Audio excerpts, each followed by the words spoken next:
ये तो थे आपके अकर्मक क्रिया के उदाहरण। अब थोड़ा सा देखते हैं सकर्मक क्रियाओं को। देखो, वाक्य वह खाना बनाती है, इसमें ये वह शब्द आपका है कर्ता और बनाती शब्द है क्रिया। अब अगर कर्ता है, क्रिया है, बीच में एक शब्द और है। सबसे पहले तो ये देखो कि ये एक संज्ञा या फिर सर्वनाम हो सकता है। खाना आपका एक संज्ञा होती है, यानी ये विकारी है, तो ये कर्म है। और वैसे भी अगर क्या लगा करके प्रश्न पूछेंगे, वह क्या बनाती है, उत्तर मिलेगा खाना बनाती है। ये विकारी भी है और क्या लगा करके प्रश्न पूछने पर उत्तर भी मिल गया। इसका मतलब ये खाना शब्द आपका कर्म है, यानी ये सकर्मक क्रिया है। ये क्या है आपकी? सकर्मक। अगर हम इसका भूतकाल बनाएं, सामान्य भूत में बदलें, तो इसको हम बनाएंगे उसने खाना बनाया, है ना, बनाया। तो यहाँ देखो, वह से बना उस, और इसमें लग गया ने विभक्ति, उसने खाना बनाया। तो अगर ने विभक्ति कर्ता के साथ जुड़ गई, इसका मतलब इसमें वाक्य में कहीं ना कहीं कर्म जरूर है, तो हमें आगे पढ़ने की ज़रूरत ही नहीं है। हम वैसे भी कर सकते हैं कि ये सकर्मक है। मीना घड़ा भरती है। देखो, यहाँ हमने देखा था कि बूंद बूंद से घड़ा भरता है, अकर्मक है। लेकिन अगर यही कर दिया जाए मीना घड़ा भरती है या वह घड़ा भरता है, तो जो ये मीना शब्द है, अब ये हो गया कर्ता, ये भारती शब्द हो गई आपकी क्रिया। उसके बाद जो एक शब्द बीच में बचा घड़ा, ये कर्म है या नहीं है, इसको ज़रा चेक कर लेते हैं। सबसे पहले क्या लगा के प्रश्न पूछिए, मीना क्या भरती है, जवाब मिलेगा घड़ा भरती है, यानी क्या के उत्तर में घड़ा मिला, यानी एक तो ये कर्म है, यहाँ से पता चल गया। आगे और थोड़ा सा डाउट क्लियर करना चाहें तो घड़ा एक विकारी शब्द है या नहीं है, इसको चेक करो। घड़ा का बहुवचन घड़ों हो सकता है, घड़ों या फिर घड़े, एक से अधिक घड़े हों तो कहते हैं घड़े। तो ये विकारी है, इसका मतलब ये सकर्मक है, यानी ये कर्म है। अगर हम इसका वचन भी बदलना चाहें, सॉरी इसको भूतकाल में बदलना चाहें, सामान्य भूत में, तो हम कहेंगे मीना ने घड़ा भरा, है ना, मीना ने घड़ा भरा। तो मीना ने आ गया, मीना ने आया, इसका मतलब आगे इसमें कर्म मौजूद होगा। यहाँ से भी आप पता लगा सकते हैं कि ये सकर्मक क्रिया है। उसके बाद पेड़ पत्ते गिराता है, यहाँ कहीं ये देखो, यहाँ पत्ते पेड़ से गिरते हैं, यहाँ मैंने कहा था कि ये अकर्मक है, लेकिन यहाँ पेड़ पत्ते गिराता है, ये सकर्मक है। क्यों है? एक शब्द है पेड़, दूसरा है पत्ते, तीसरा है गिराता है। ये गिराता शब्द है आपकी क्रिया। अगर गिराता शब्द क्रिया है, इस क्रिया को कर कौन रहा है? ये पेड़ कर रहे हैं, तो पेड़ हो गया आपका कर्ता। ये कर्ता है, ये क्रिया है। पत्ता शब्द क्या है? ये कर्म है या नहीं है, इसको चेक करते हैं। पेड़ क्या गिराते हैं? जवाब मिलेगा पत्ते गिराते हैं। एक डाउट यहाँ, एक पॉइंट यहाँ से क्लियर हुआ कि ये कर्म हो सकता है। अब पत्ते शब्द विकारी हैं या अविकारी? पत्ता का होता है पत्ते, है ना, या पत्ता का होता है पत्ती या पत्तियाँ, यानी ये विकारी शब्द है। तो क्या लगाने पर उत्तर भी मिला, विकारी भी है, यानी कि ये कर्म है। इसका मतलब है ये सकर्मक क्रिया है। अगर इसका सामान्य भूत भी बनाना चाहें तो हम क्या लिख सकते हैं कि पेड़ों ने पत्ते गिराए, या पेड़ ने पत्ता गिराया। तो पेड़ ने आ गया, पेड़ों ने आ गया, इसलिए कर्ता के साथ ने विभक्ति जुड़ गई। इसका मतलब आगे कहीं ना कहीं कर्म मौजूद होगा, और अगर कर्म मौजूद होगा तो वो सकर्मक क्रिया हो जाएगी। अगला उदाहरण हम लिखते हैं। यहाँ देखो एक खास बात, कई बार हमें कर्म वाक्य में प्रत्यक्ष रूप से लिखा हुआ दिखाई देता है, लेकिन कई बार हम प्रत्यक्ष रूप से नहीं देख पाते कि कर्म है या नहीं, लेकिन उसमें अप्रत्यक्ष रूप से कर्म मौजूद होता है। वो कैसे? हम लिखते हैं, हम आपका कर्ता हो गया, लिखना हो गई क्रिया। यहाँ कर्म नहीं दिखाई दे रहा है, लेकिन थोड़ा सा सेंस लगा करके सोचो, अगर मैं कोई चीज़ लिख रहा हूँ तो कुछ ना कुछ तो लिख रहा हूँ। हवा में बातें नहीं होंगी। जैसे बात की जाए कि पक्षी उड़ रहे हैं, तो उड़ना एक क्रिया है, एक स्वाभाविक क्रिया है, लेकिन क्या उड़ रहे हैं कोई जवाब नहीं मिलेगा कभी भी। लेकिन लिखने में जवाब मिल सकता है। क्या लिख रहे हैं? पत्र लिख रहे हैं, है ना, किताब लिख रहे हैं, समाचार लिख रहे हैं, कॉपी में कुछ नोट कर रहे हैं, कुछ ना कुछ तो लिख रहे हैं। यानी जिस चीज़ के ऊपर काम किया जा रहा है लिखने का, वो अप्रत्यक्ष रूप से मौजूद है। यहाँ लिखा हुआ नहीं है लेकिन वो है, तो ये हम लिखते हैं, आपका हो जाएगा सकर्मक।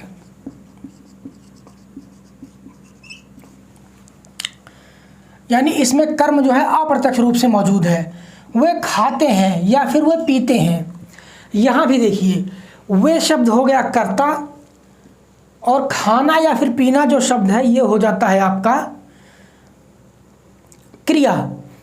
अब इसमें कर्म मौजूद नहीं है, यानी हमें प्रत्यक्ष रूप से दिखाई नहीं दे रहा है, लेकिन सोचने की बात है कि अगर कोई कुछ खा रहा है या कोई पी रहा है, तो कोई ना कोई चीज़ तो होगी जिसको वो खा या पी रहा होगा। वो हवा में तो नहीं खा पी सकता। कोई फल खा रहा होगा, जहर खा रहा होगा, भोजन खा रहा होगा, है ना, कुछ ना कुछ तो खा रहा होगा या कुछ ना कुछ तो पी रहा होगा।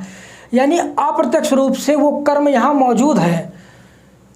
यानी खाने या पीने से कोई ना कोई चीज़ तो खत्म होगी, तो यहाँ भी आपका कर्म अप्रत्यक्ष रूप से मौजूद है, इसलिए ये भी आपकी सकर्मक क्रिया है।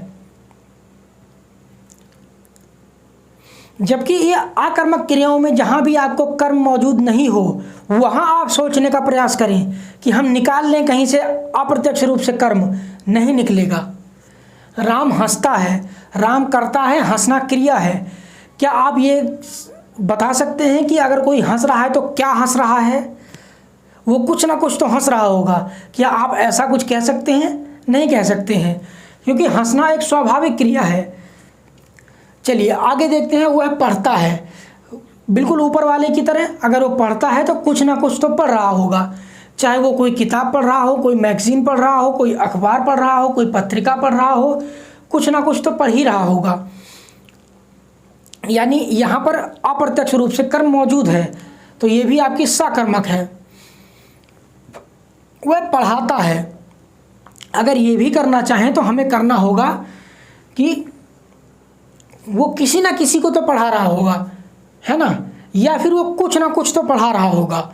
इसका मतलब यहाँ भी अप्रत्यक्ष रूप से कर्म मौजूद है, तो ये भी सकर्मक होगी। इसी तरीके से राम ने रावण को मारा। अब यहाँ कर्म है या नहीं है सोचने की ज़रूरत ही नहीं है। अगर कर्ता के साथ ने विभक्ति जुड़ गई, इसका मतलब आगे कहीं ना कहीं कर्म होगा, क्योंकि यहाँ मैंने कहा कि कर्ता के साथ ने विभक्ति है, यानी वो सकर्मक है। और अगर इसको हटा भी दें तो रावण को है, को विभक्ति सिर्फ कर्म के साथ जुड़ती है, इसलिए रावण शब्द आपका कर्म है, यानी ये सकर्मक क्रिया है। उसके बाद मैंने ये भी बताया था कि अगर किसी शब्द के साथ को विभक्ति जुड़ गई हो, तो कर्ता हो या ना हो, जिसके भी साथ को विभक्ति जुड़ी है वो कर्म है, यानी वो सकर्मक क्रिया का उदाहरण है। जैसे राधा को भोजन दो, यहाँ कोई कर्ता नहीं मौजूद। एक शब्द है राधा और दूसरा है भोजन दो। अब क्रिया क्या हो रही है? देने की। देना क्या है? भोजन देना है। अब ये को विभक्ति जुड़ गई है भोजन से ठीक पहले, हमें आगे जाने की ज़रूरत ही नहीं है। अगर को विभक्ति दिख गई यानी यहाँ पर कर्म मौजूद है, यानी ये सकर्मक है। उसी तरीके से महेश को घर भेज दो, महेश के बाद आ गया को विभक्ति। जैसे ही को विभक्ति आ गई यानी ये कर्म है, और इसका मतलब ये सकर्मक क्रिया है ना। तो इस तरीके से आप अकर्मक और सकर्मक को पहचान सकते हैं। उम्मीद है अब आपको अकर्मक और सकर्मक पहचानने में कोई दिक्कत नहीं होगी। फिर भी अगर आपके पास ऐसा कोई शब्द है या ऐसा कोई वाक्य है जहां आपको कन्फ्यूज़न है, तो आप कमेंट में पूछ सकते हैं। चलिए, ये तो बात होगी पहचानने की। अब देखते हैं जो हमारी सकर्मक क्रिया है उसके कितने प्रकार हैं। कल हमने बात की थी कि सकर्मक क्रिया दो प्रकार की हैं, एक कर्मक और द्विकर्मक। ये तो बात हो गई उन एग्ज़ाम्स के लिए जिनमें बिल्कुल छोटे लेवल पर क्वेश्चन पूछे जाते हैं, बिल्कुल आसान क्वेश्चंस। मैंने आपको पहली ही क्लास में बताया था कि क्रिया से दो तरह के शब्द पूछे दो लेवल के क्वेश्चन पूछे जाते हैं, एक कठिन वाले, दूसरे आसान वाले। तो अगर कभी आपसे पूछा जाए कि सकर्मक क्रिया के कितने भेद हैं, आप कहेंगे 2। कौन कौन से? ऑप्शन के हिसाब से डिपेंड करेगा। सिर्फ एक कर्मक और द्विकर्मक मौजूद है तो कहेंगे एक कर्मक या द्विकर्मक, या फिर दूसरा प्रकार कह सकते हैं कि सकर्मक के 2 भेद हैं, एक अपूर्ण सकर्मक और दूसरा पूर्ण सकर्मक। ये दोनों आपके ऑप्शन में एक साथ कभी नहीं आएगा, यानी एक कर्मक और द्विकर्मक और अपूर्ण और पूर्ण और अपूर्ण, ये दोनों एक साथ कभी नहीं आएंगे। इसलिए आप इतना याद रखिए कि इसके 2 प्रकार होते हैं सकर्मक के। चलिए, ये जो हमारा एक कर्मक और द्विकर्मक है ये पूर्ण सकर्मक के अंदर ही आता है, लेकिन जो छोटे लेवल के एग्जाम है उनमें ये चीज़ें नहीं पूछी जाती, इसलिए आमतौर पर डायरेक्ट बता दिया जाता है कि सकर्मक के 2 भेद होते हैं, एक कर्मक और द्विकर्मक। चलिए, हम इन पर भी बात करेंगे। फिलहाल बात करते हैं पूर्ण सकर्मक की। अपूर्ण सकर्मक क्या होता है? ऐसी सकर्मक क्रिया जो अपूर्ण हो, यानी जो अपने आप में पूर्ण ना हो। तो वे क्रिया शब्द जो वाक्य के अर्थ को पूर्णता स्पष्ट नहीं कर पाते, बल्कि पूर्ण अर्थ देने के लिए उन्हें कर्म के साथ एक पूरक शब्द लगाना पड़ता है। यानी किसी वाक्य में एक ऐसा कर्म मौजूद हो जो खुद ही अकेला हो करके क्रिया का पूर्ण अर्थ ना दे पा रहा हो, बल्कि पूर्ण अर्थ देने के लिए कर्म के साथ कोई दूसरा शब्द लगाना ही पड़े, वहाँ पर अपूर्ण क्रिया होगी, अपूर्ण सकर्मक क्रिया होगी। जैसे वह राधा को मूर्ख समझता है, ये करता है, राधा के बाद को शब्द है, इसका मतलब ये सकर्मक है, लेकिन ये पूर्ण है या अपूर्ण? ये देखो, अगर बात की जाए वह राधा को समझता है, इस मूर्ख को हटा दिया जाए तो इसका कोई अर्थ, पूर्ण अर्थ नहीं निकलता। वह राधा को समझता है, क्या समझता है? मूर्ख समझता है, चालाक समझता है, सीधा समझता है ना? क्या समझता है? ये मूर्ख शब्द इस राधा को पूर्ण कर रहा है, यानी अर्थ को पूरी तरीके से क्लियर कर रहा है कि वह राधा को मूर्ख समझता है, इसलिए यहाँ पर अपूर्ण सकर्मक क्रिया होगी। उसी तरीके से अकबर ने बीरबल को मंत्री बनाया। अकबर साहब हो गए कर्ता और बनाया हो गई आपकी क्रिया। शब्द है बीरबल और मंत्री। अगर इस मंत्री को हटा दिया जाए तो वाक्य क्या बनेगा? अकबर ने बीरबल को बनाया। क्या बनाया? कोई अर्थ पूर्ण रूप से नहीं स्पष्ट हो रहा है, लेकिन जैसे ही बीरबल के साथ एक पूरक शब्द जोड़ दिया गया मंत्री, अब अर्थ पूरी तरीके से क्लियर हो गया कि अकबर ने बीरबल को मंत्री बनाया। तो ऐसे शब्द जो अपने आप में कर्म होकर के भी पूर्ण अर्थ नहीं देते, उन्हें किसी न किसी पूरक शब्द की आवश्यकता होती है, वे आपके अपूर्ण सकर्मक होते हैं। उसके बाद अगर बात करें पूर्ण सकर्मक की, तो पूर्ण सकर्मक क्रियाएं क्या होती हैं?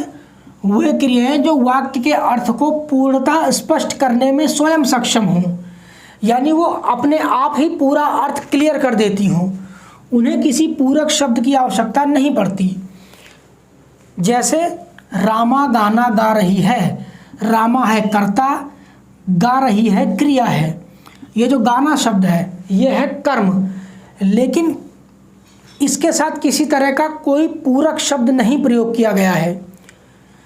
कर्ता, क्रिया, अकेला कर्म, एक ही कर्म है, फिर भी पूरा अर्थ दे रहा है।